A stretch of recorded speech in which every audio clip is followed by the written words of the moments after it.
Okay, so thanks for joining us today at the Thrive Wearables track at the Giant Health Show 2020. It's fantastic to be back at the show.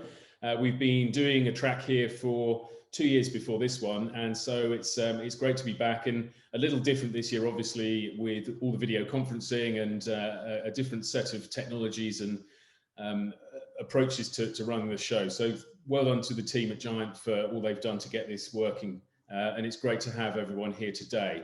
We've got a really great lineup today for this session, and we're going to be confronting the question, how will technology improve mental health? And it's a really hot topic, of course, at the moment with COVID and with isolation and different ways of working. It's something that's really exciting in terms of the solutions that we may bring to that problem. And I hope today's session will cover some of the major themes. We'll have time at the end of the session where you can ask questions of the panel, and there'll be plenty of time for that. So just engage with us through the session and beyond, and those questions will hopefully get aired and combined together, and we'll continue the discussion in a live format. But first of all, we're going to have a discussion with the panel and cover some themes around the mental health issue and technology solutions therein. Just a bit about Thrive. So we are a design and development consultancy. We work predominantly in the health and wellness space. We are a mission-driven business. We are here to have impact in that world, and we seek to work with collaborators, partners across academia, the health services in the UK especially, but globally, and then with commercial partners as well to really kind of use sensors, data, networks, systems of connected products and services to solve health problems. So it's great to be here at the Giant Health Show again, as I said, yeah, please do contact us if you'd like to be in touch about working with us or getting involved in some of the stuff we're doing. thrivewearables.com/giant2020. You will be able to find links on our website and also profiles for all the speakers at this session and the others. So without further ado, I'd love to introduce the panel who are going to be speaking today. I'm going to go around on my screen as I see it here and start with Deborah Rozman from HeartMath. Would you like to introduce yourself, Deborah? Thank you so much, Jacob. Yes, I'm the president and CEO of HeartMath Incorporated, and we are one of the probably original companies that in 1991 started to research heart-brain nervous system response and develop tools and technologies for people to basically learn self-regulation skills. We determined that the biggest issue in the world then, and certainly even more so now with all the increased stress, is the lack of ability to emotionally self-manage or self-regulate. So we've been on a mission ever since we started as well to really help what we call activate the heart of humanity. And we do it through research assessments and training programs, content, technology, a whole ecosystem. We have HeartMath UK, a licensee in the UK, HeartMath Benelux, HeartMath Deutschland, so we're in Europe pretty strongly as well as the US. But we basically have a mission that's even stronger now, which is how do we combine mental health issues and self-regulation skills that are scientifically validated with technology feedback, with content, and in an engaging way that is going to motivate people, young and old, to want to actually take charge of themselves and do something and feel and see the benefits and be rewarded as they go. And so that's really our focus and strategy continues to be that. And there's so much more opportunity now with all of what you're doing and everybody who's on this panel and others who are sensing not only the opportunity, but the great need of humanity to find new ways to address stress. And it's not just addressing stress, it's lifting consciousness, it's giving bigger picture thinking. Because it's only, as we've discovered through our research, through the heart and the heart-mind in alignment, that we're going to come up with new solutions, bigger picture connections, get along with each other, all the things that we haven't been able to do as humanity. And our passion, my passion, is how do we help technology facilitate that rather than separate us? Mm-hmm. Fantastic, thank you. Wendy Moore, would you like to introduce yourself, please? Yes, I'm Wendy Moore. I'm the COO and Data Protection Officer of Helium, and I couldn't agree with Deborah more. This is in the wake of COVID. We know that chronic stress is a mental health emergency, so that's what we're working on at Helium as well. And so Helium is a drugless and fast-acting stress relief powered by your body's electricity. So it's an evidence-based intervention that reduces anxiety in as little as 4 minutes, and it's uniquely powered by the user. So we're allowing the user to actually see their stress personified so they can learn to control it. Think of it like mental fitness for a new reality. So we're powering these immersive media experiences, allowing the user to both see their stress, learn to control that, and then also bringing in that biometric data from wearables. So an EEG headband or a heart rate monitor using a smartwatch or other wearables that allow you to, as you lower your heart rate, then you can make butterflies hatch in augmented reality. Or in virtual reality, you can make the flurries fly inside of a magic snow globe. So we're teaching the user to self-regulate their brain patterns and create a stored memory that they can then recall again in a stressful situation. So again, I echo what Deborah was talking about. I mean, just building that mental resiliency and tying this in with these beautiful immersive experiences that the user can then recall. In Helium, we can learn to develop either focus or calm, and just by shifting gears within the experience. So we work on both virtual and augmented reality, trying to make these experiences accessible and available on many different platforms and work across hardware agnostic platform. So we're using this biometrically driven immersive content platform to not just track all that data, but also interact with it. And by personifying those stress levels, we're allowing the user to have control over the experience and then are reminded that their thoughts have power. So not only in these virtual worlds that they're learning to control, but in the real world as well.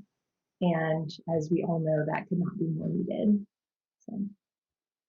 Fantastic, thanks, Wendy. Yeah, I guess we're all living in a bit of a virtual world at the moment. So where does the line get drawn?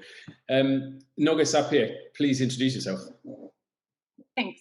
My name is Noga Sapir. I have a background in textile design and in neuroscience, and I'm the founder and CEO of Reflect Innovation. We're developing Reflect, a soft and tactile biofeedback device that allows users to practice relaxation and reduce stress through a sensory experience that is pleasant and comforting.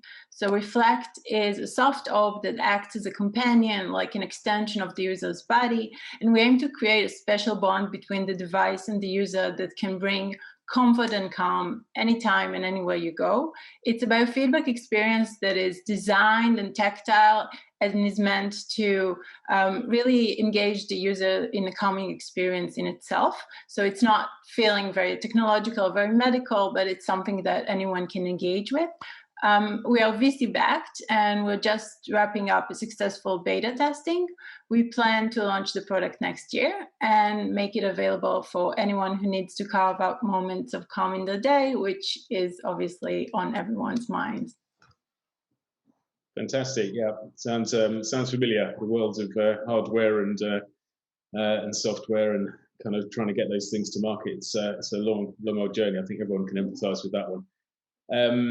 And Anna Gudmanson, last of all, but not least.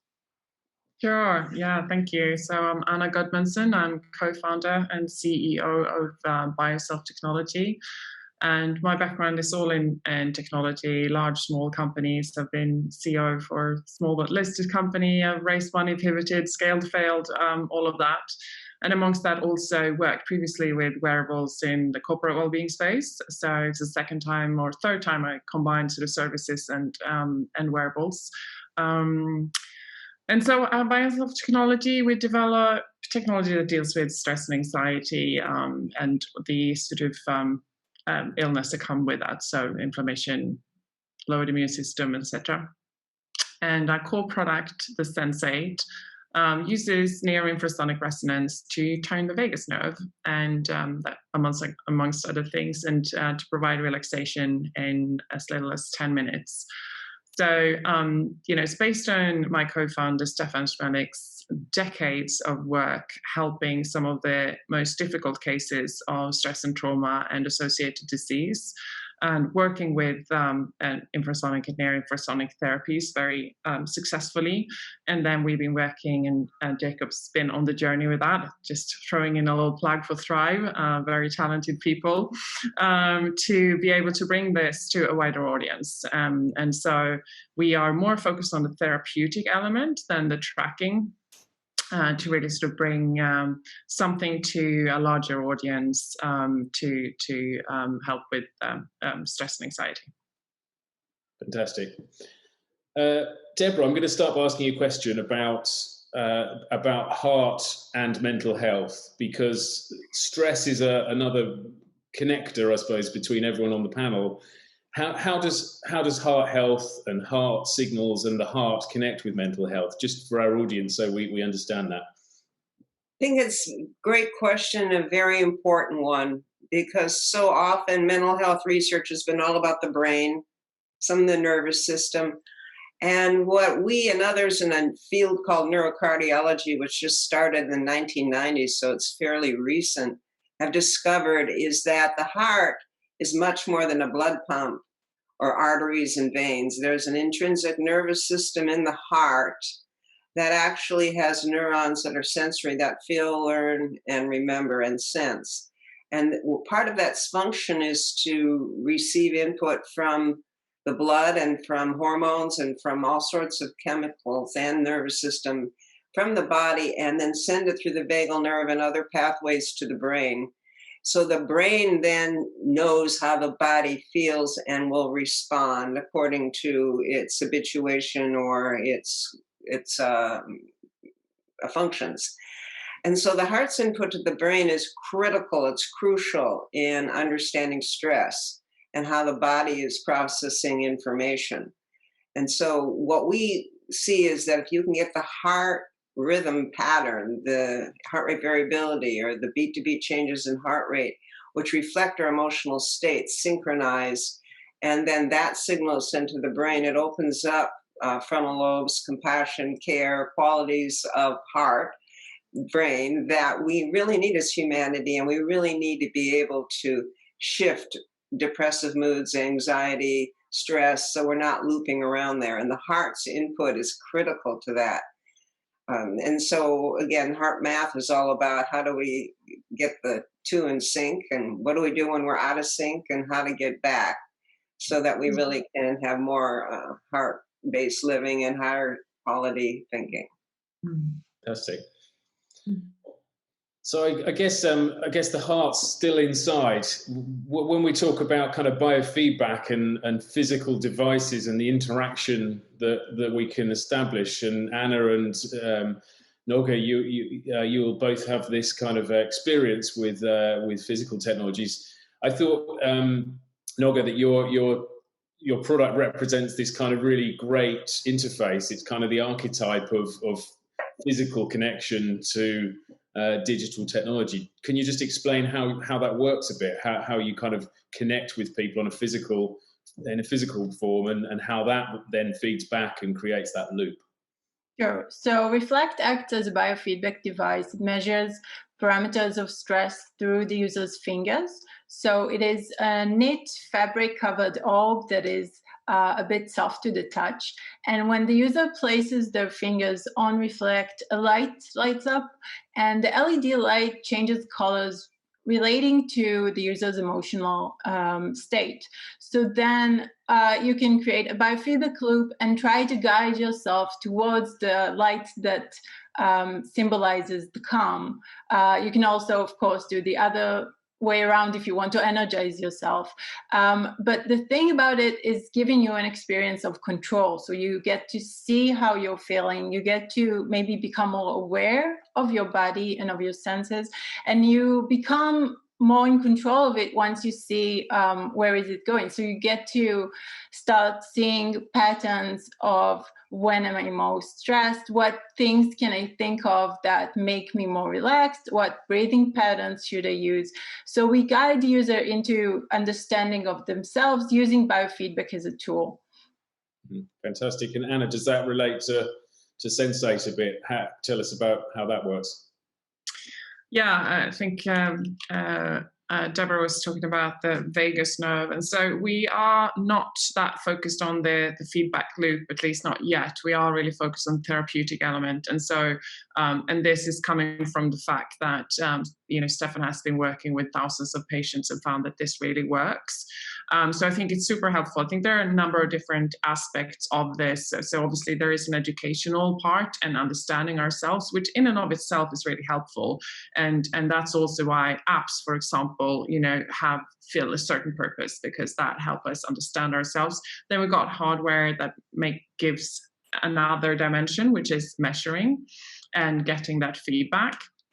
I think there is a lot of interesting aspects about that. I mean, I've got the HeartMath thing here. We're massive fan as a company. I'm measuring my sleep with the Oura Ring, which I also think is a good device. But we also have some evidence around certain tracking actually increasing anxiety. And it is really multidimensional. And so we have a lot of empathy about the fact that with mental health, the journey isn't linear. And so to kind of think that you're going to use this and you're going to feel a little bit better every time isn't a helpful sort of expectation. And having worked in technology, habit creation, and all of that for decades myself in other areas, we have to approach mental health and mental well-being in a different way, because it is, if you do sit-ups every morning, you're going to have a more or less linear improvement, whereas that is just not the case when it comes to mental health. So in this mix, we're focusing very much on where we find that we can add the most value and really help give the most relaxation. And Deborah mentioned the vagus nerve, and I think what Stefan has come to in his research and work is that a good vagal nerve tone is the absolute number one thing that aspect of recovery and mental well-being. So however we approach that, I think it's central to the mental health industry.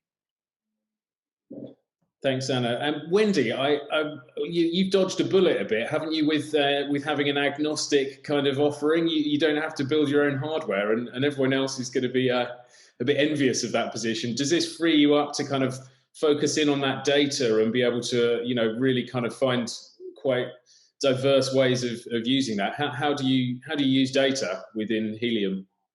Yeah, that's a great point. And really it's because we want to work with all of these fabulous devices and meet users where they are. So we're leveraging wearables people are already using, or devices that are already being used in the organizations that we're working with. So being hardware agnostic has been fabulous for us on that. When we work with data, we're really just focused on, when we do receive all of that information, how do we personify that data that is coming from the wearables.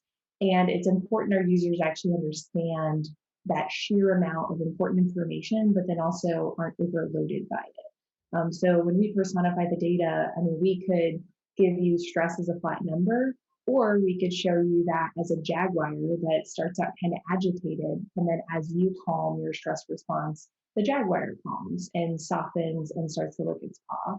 So we find that we know the brain believes what it sees. So with Helium, we're creating those memories that help the user associate both that calming action with this visual, with this sense of control, and with that sense of, I can return back to here in that stored memory that I've now created.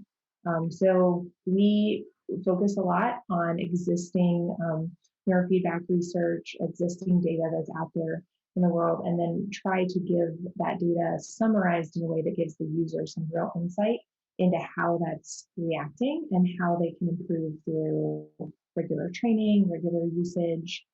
And there's a big difference between flat media, audio only, and this immersive media. That's well documented. And so being spatial makes it more memorable, makes it more engaging for the user. Fantastic. It's yeah, I love the idea of just that kind of extra set of dimensions within VR, and I think you know, kind of it's what's sort of clear from what people are saying is the idea of mental health is really complex, obviously really non-linear, and quite hard to pin down in lots of cases, although there are some kind of clear causes and effects in terms of, you know, heart rate variability is something that's flagged a lot. Kind of how do we quantify that? What's the way that we pin down this idea of mental health and mental health improvement? And, you know, how do we just, you know, in terms of sports and those kind of things, people want to know that they're getting better. You know, are we getting better? Is our mental health getting better? Or are we just sort of drifting around in a sea of kind of ups and downs? How do we quantify it? Deborah, let's start with you. Yes. Well, that's been our focus for the last 25 years, is how do you quantify it and feed it back so that people can see and feel that what they're seeing and feeling are resonant. So again, heart rate variability, there's both the amount of heart rate variability that you need a lot of for health and wellness. And if it's too low for your age, that's a predictor of all-cause mortality. So you want to increase that, and most HRV devices and technology now are related to recovery and fitness and increasing the amount, which is how much variability there is, how flexible you are physically and also emotionally. HeartMath is focused more on the pattern of heart rate variability and over time, because heart rate changes with every single beat. And if you can plot that, what we see is it directly it reflects emotional state. So when people can get more synchronization or coherence in their HRV pattern, their heart rhythm pattern, actually within a short period of time, 6 to 9 weeks, we've done thousands and thousands of assessments, they begin to have a baseline shift. So in terms of your question, how do you know you're improving? Well, it's got to be subjective. You got to feel better, but you also objectively want to see a baseline shift in some metric. And so we call this heart rhythm coherence because it's a sine wave, a coherent waveform. And the way it entrains the brain waves into synchronization or coherence and the nervous system, and like we talk about the vagal tone, Anna was mentioning, all of that improves. And when you get your coherence baseline increased, and that can happen using technology feedback like our inner balance, like Anna showed you, our technology or our M-Wave, and you see the metrics and you see that your scores are going up in terms of your coherence. And it's reflected in your resting state, HRV assessment baseline. Then you know, because it's actually confirming what you feel inside. Obviously, if you have a baseline shift, the technology says, oh, you're better, and you don't feel it. That's a disconnect. It's immaterial. How you experience is number one. And if you can get technology refined, so it's reflecting, which we're all trying to do, the user's experience, and there's that positive feedback loop, and then you can measure some metric, and again, you can use brain waves, but we don't feel brain waves. We sure feel heart rhythms. And you can feel that shift and emotional aha as you get more coherent. That's incredibly motivating, but it's also reflecting the communication in your heart, brain, nervous system that is now synchronizing and improving and coming into your resonant state, which allows more, whatever you want to call your spirit, your true self, your sense of security to come through. And that's really what people are yearning for. Mental health is nonlinear, but the linear is the baseline shift. And if we can all help people see and have content, it's not just the tracking, it's the training and the therapy and the content that facilitates self-empowerment, self-regulation, so that you can go, wow, I did that. I achieved this baseline shift. And we can build in all sorts of rewards through AR, VR, gamification. The world of creativity that can happen with technology is enormous once we know what we're trying to achieve. And to me, the achievement truly is facilitating people to create that self-empowerment and baseline shift, whether you're measuring coherence or brain waves. Coherence in the heart rhythm is actually the easiest metric people can feel appreciation and immediately see their coherent rhythm. That's like, wow. So having these aha insights and making it simple enough that anyone can do it and making it fun is really what our next level is, and providing content to all you guys. We've been 20, 30 years creating really refined content for people to achieve this. And we're not interested in necessarily being the only hardware or by any means the only anything, but being able to provide this content of baseline shift, heart coherence is what we feel is going to help humanity. And that's the metric. If you can have a baseline shift, your mental health, your emotional health, your physical health, it's all improved. Fantastic. And does anyone else want to add to that? Yeah, I think, I just wanted to add to that, and I agree to all of it. And I also, like, something that I think is an important metric is the practice.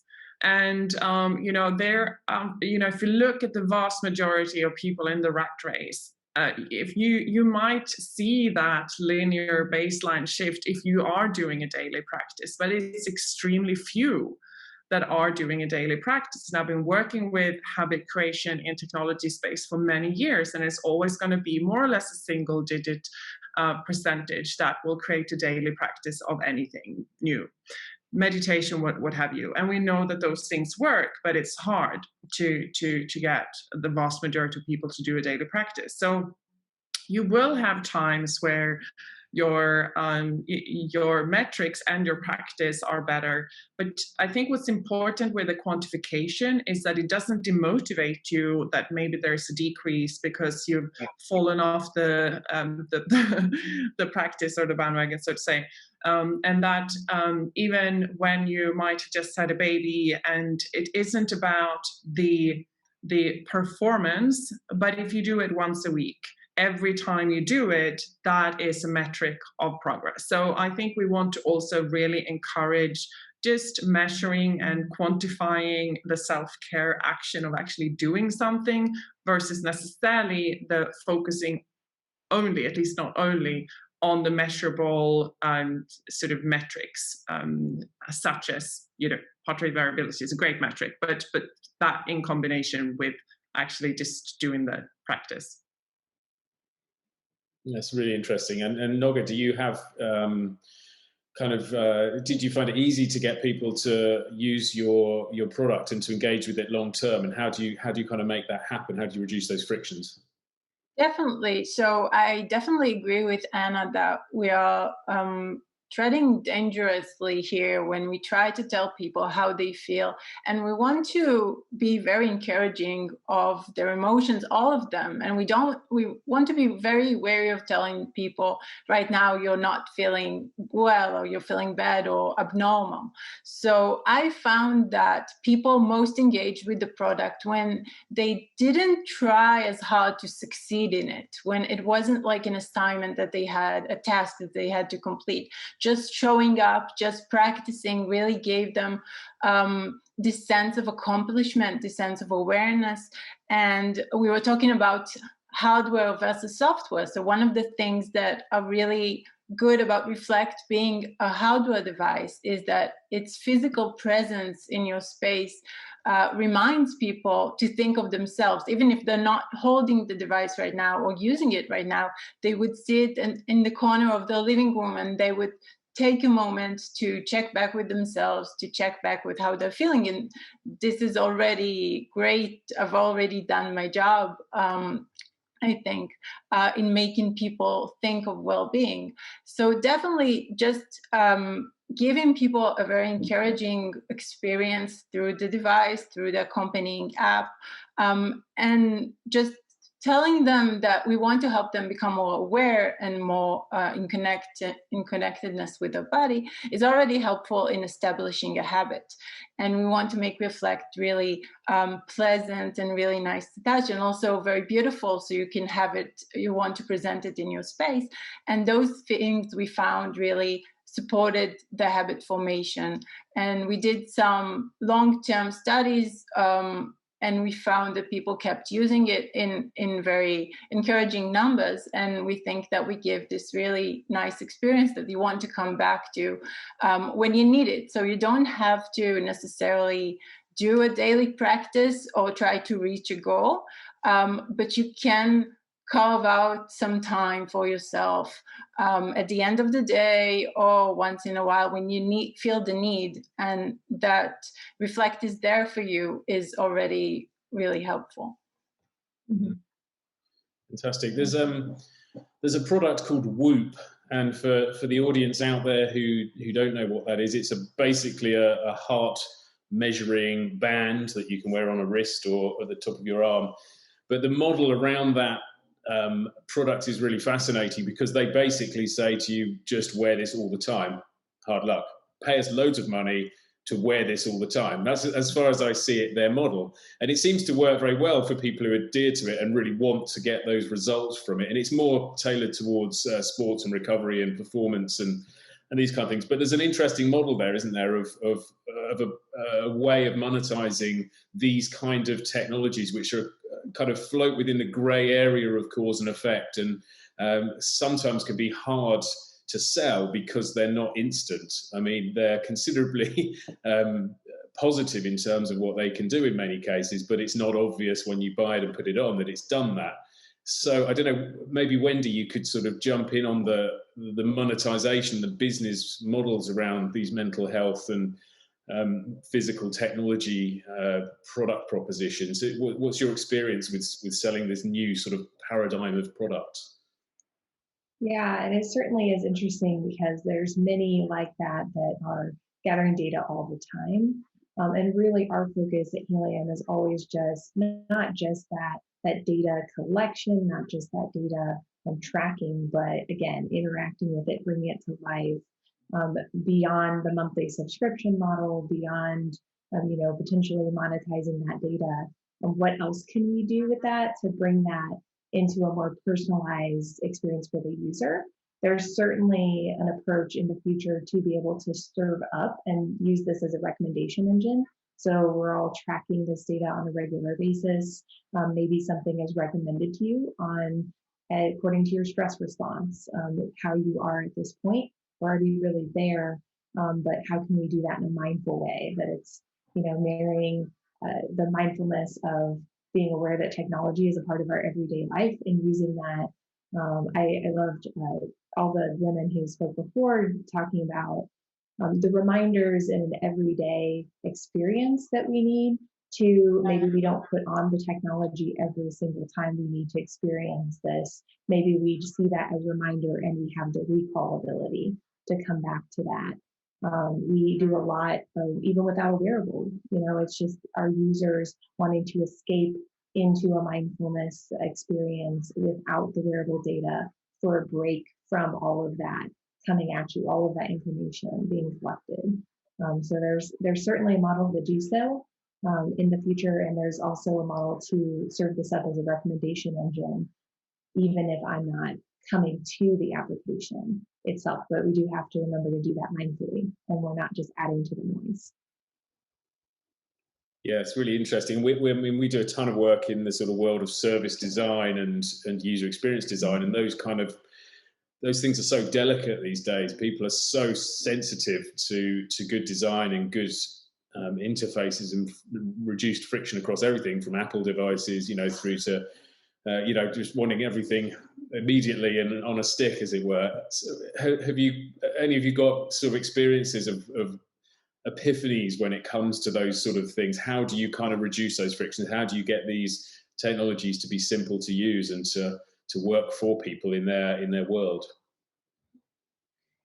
Yeah, well, I've worked, I guess, in that field for a big portion of my career. And I think there's, when I started, I actually, was looking into usability design and all of that in the late 90s. So a whole industry has evolved around it. So what I think we should reflect of is sort of the evolution of and the KPIs that have driven the tech industry and kind of flag a little bit what they've done to the tech industry. So if we look at, for example, at what we've optimized social media for, we've optimized social media with machine learning for keeping people on the platform as long as possible and maximize ad revenue. And so what that has done is that has prioritized conspiracy over truth, because that actually does optimize for keeping people on the platform. So we have to be really conscious with these kind of things. And, I've been through the school of how to make apps and experiences addictive, which is obviously big in the gaming industry and so on. So, me being native tech industry person, I think we need to scrutinize our processes, our KPIs and values. I think that culture and process becomes really, really important, so that I think there are some of these techniques that we can use because it's good if you sort of get addicted to meditating, for example. It's not necessarily a bad thing, but we need to really look at what we're optimizing for.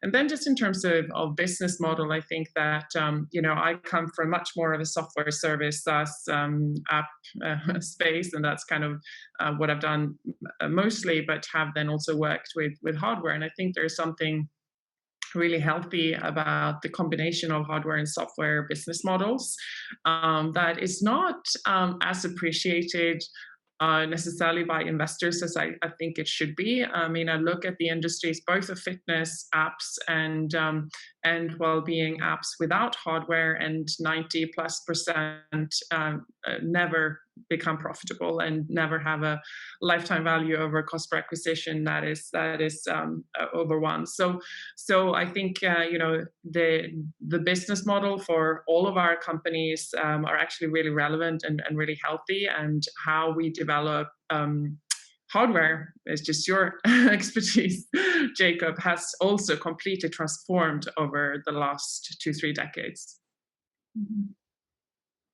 Yeah, and I think even in the last 2 or 3 years, in fact, hardware has transformed a lot in the world of wearables because of the things that are available now, and it's a much easier place to make technology for wearable applications than it was when we started 5 or 6 years ago.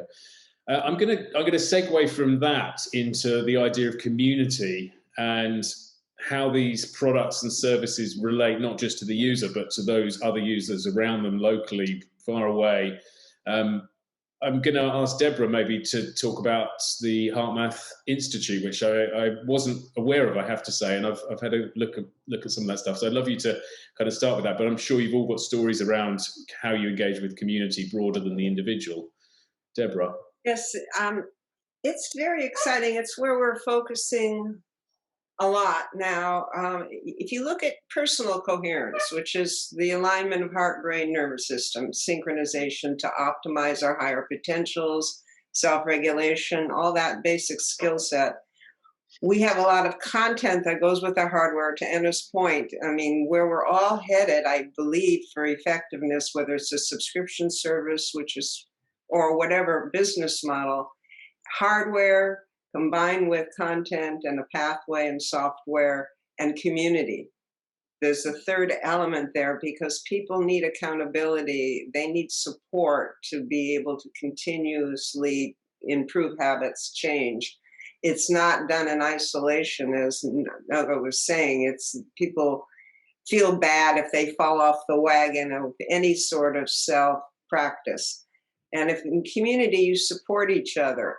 The beautiful thing about communities per market, per what people identify with, like we're in multiple markets as HeartMath, from first responders to nurses to teachers to children to business leaders, and they all want to talk to each other and know what the best practice for them and their little their identity, their group is.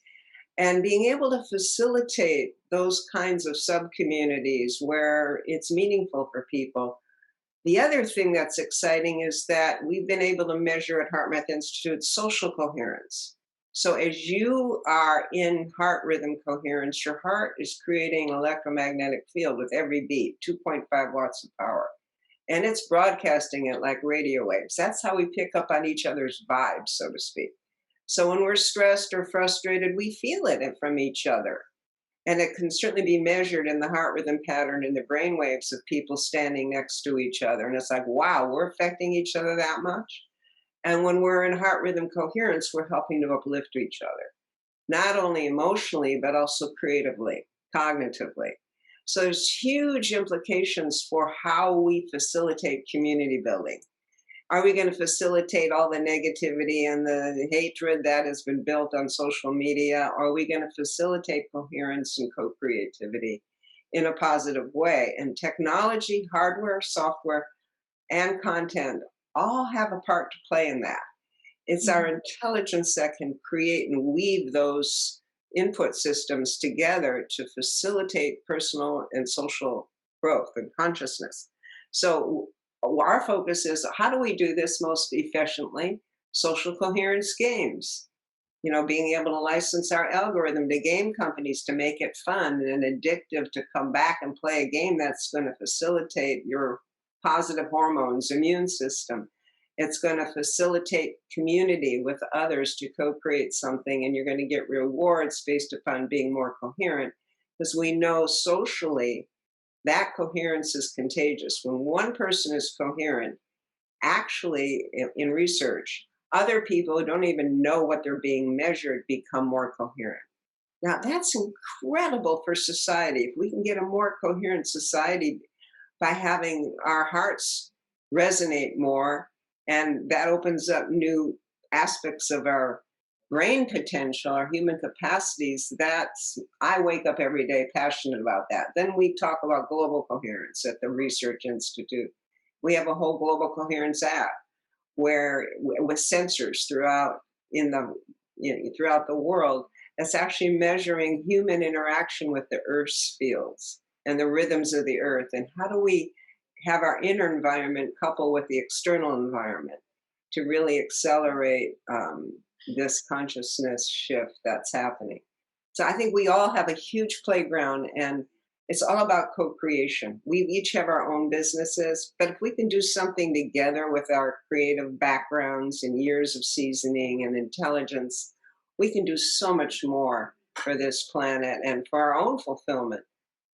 And that's exciting to me. That's what social coherence is about. Fascinating. I was just taken by what you said at the beginning about the heart having 2.5 watts of power. Well, I can attest to that, because I've in a lab condition, I've measured the heart at about 2 meters away with a sensor. So I've seen those signals, and just kind of, yeah, I can just see how that network, and it wasn't something I was thinking about at the time, but yeah, amazing, really fascinating. If you think about that signal, the heart's field, electromagnetic field, broadcasting like a radio or a cell phone, the content of your emotional state, which it is through the pattern of your heart rate variability, is broadcast through that field, affecting every cell of your body, because that pulse goes to every cell. Just like Chinese doc medicine will read the pulse and know what's wrong.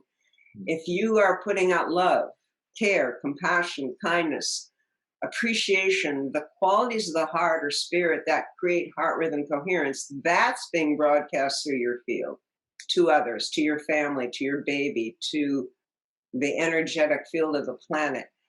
That's just not some woo-woo concept. That's actually measurable. And as we see we can do this, and science validates it, and which it has in peer-reviewed studies, the hope for humanity, the hope for us to know that our heart really counts is incredible. So people are waking up to the heart. We must have evolved over many, many years to have such sensitivity to that. It's fascinating.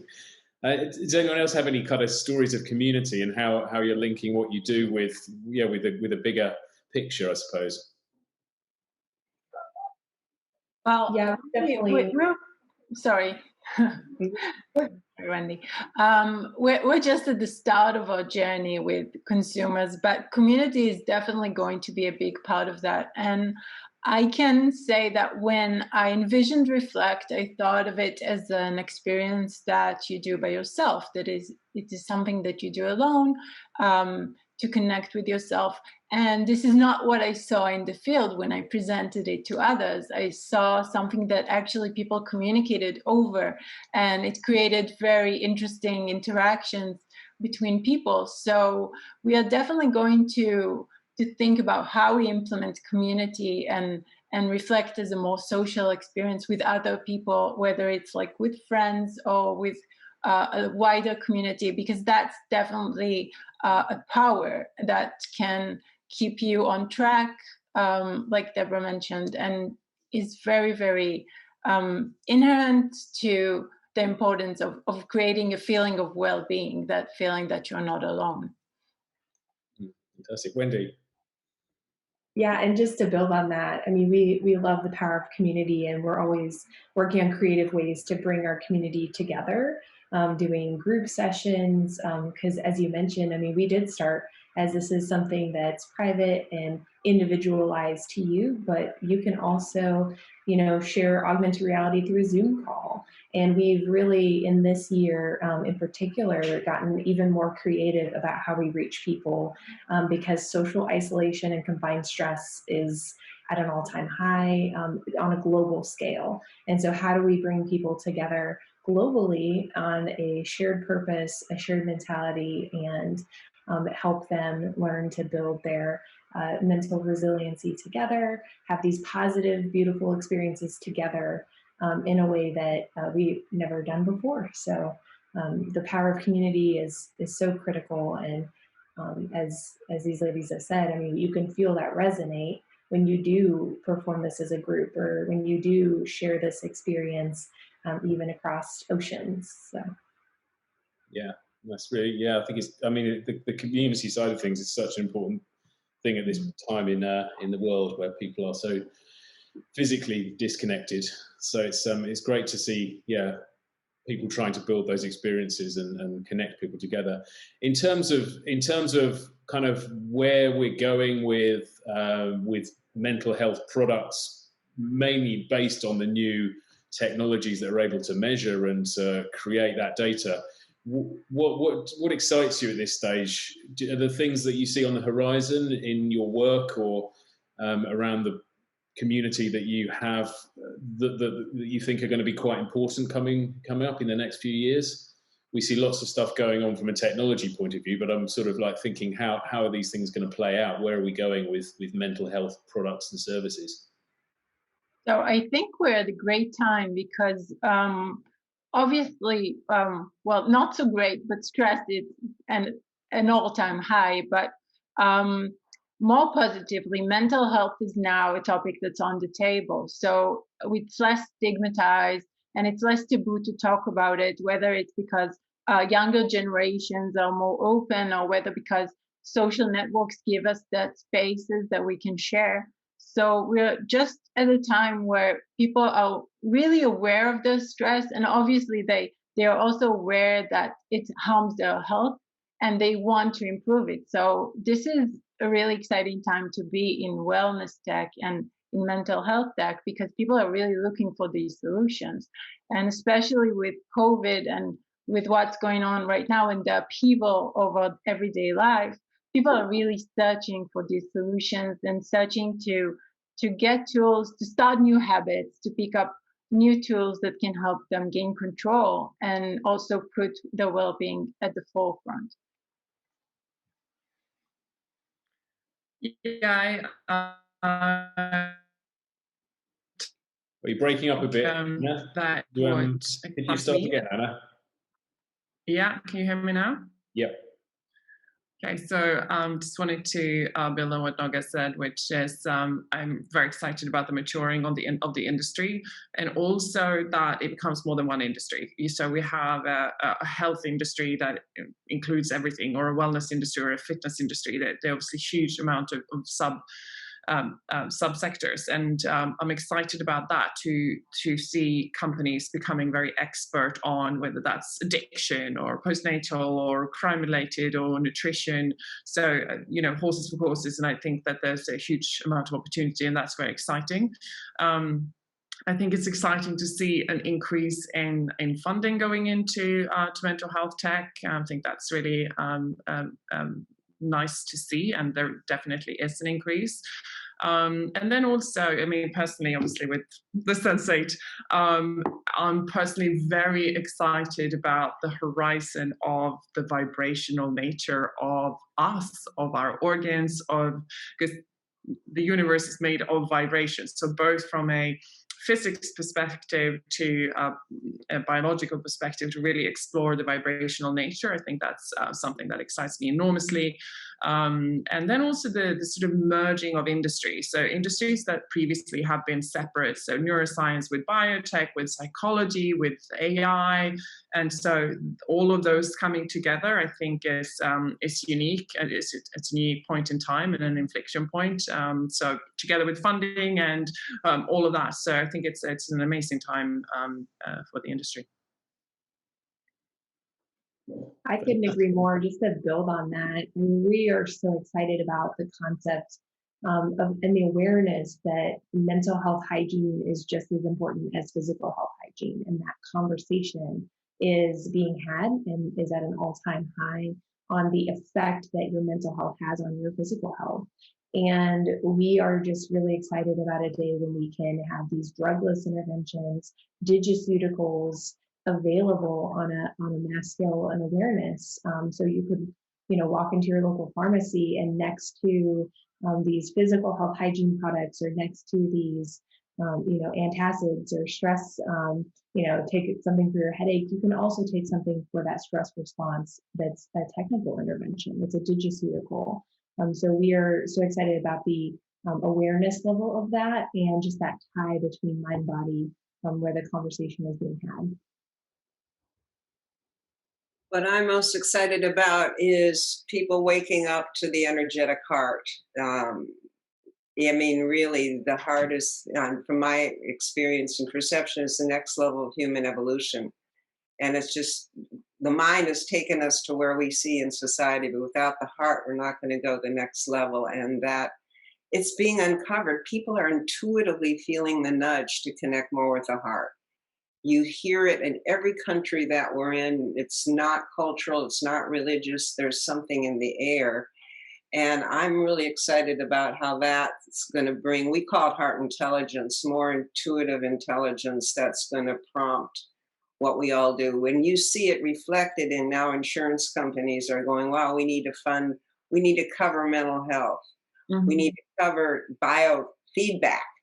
The VA administration has just adopted HeartMath for biofeedback, and that's fantastic, and they've got funding for it. And because they're recognizing that heart regulation, what we've been talking about, self-regulation is increasingly important for resilience, for vagal tone, for health, for recovery from trauma, addiction.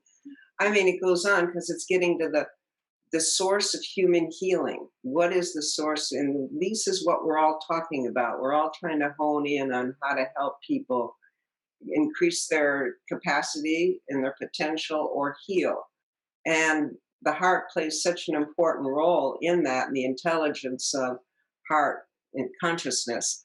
And that's what I'm most excited about, is listening to and following the heart, and more people doing that is going to connect us with something bigger in the higher dimensional field. Fantastic. Well, I think that's a brilliant place to conclude. We're back at the start talking about the heart. So I'm going to say thank you to everyone for your contributions today. Really great to be talking to such inspirational women leading companies in all sorts of dimensions, but all around the mental health discussion. And it's been a really great discussion. Thank you all for joining us today. If you would like to get in touch with any of the panelists today, you can go to thrivewearables.com facebook.com/giant2020, or you can look at the Giant Health website to connect. We are going to now move on to questions, and so there'll be about 15 minutes for questions from the panel. So thank you all for listening, and we're looking forward to those questions now.